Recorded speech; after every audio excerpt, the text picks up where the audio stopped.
আমরা এখন আছি কনক দুর্গা মন্দির, তার ঠিক নিচেই বাঁ হাত দিয়ে আপনারা নেমে আসবেন। এই আছে ঠিক ডুয়ার্স, কি বলবো, আপনি মনে হবে যেন নর্থ বেঙ্গলের কোনো জঙ্গলে আছেন। ঠিক আছে, বুঝতেই পারবেন না আপনি আছেন কোথায়। পুরো পরিবেশটা একবার দেখুন, দেখতে পাচ্ছেন সামনে ডুলুং নদী বইছে, আওয়াজ শুনতে পাবেন।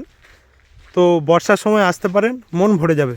প্রকৃতিকে সুন্দরভাবে যদি উপভোগ করতে হয়, আপনাকে একটুখানি হেঁটে এই রাস্তাটা অতিক্রম করতে হবে।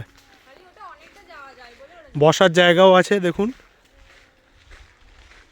সামনে অবধি যাব, গিয়ে দেখাচ্ছি আপনাদের। সামনেটা দেখতে পাচ্ছেন, এখানে জলের ব্যবস্থা আছে জায়গায় জায়গায়। এই জায়গাটায় ডুলুং নদী দেখতে পাওয়া যাবে। আমরা যাব, সামনেটায় গেলেই ডুলুং নদী দেখা যাবে। চলুন একটু দেখে আসি। ওই দেখতে পাচ্ছেন ডুলুং নদী বইছে।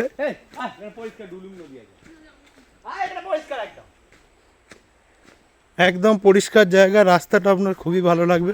তবে হ্যাঁ, একটু হাঁটতে হবে, যাদের পায়ের সমস্যা আছে এড়িয়ে চলবেন।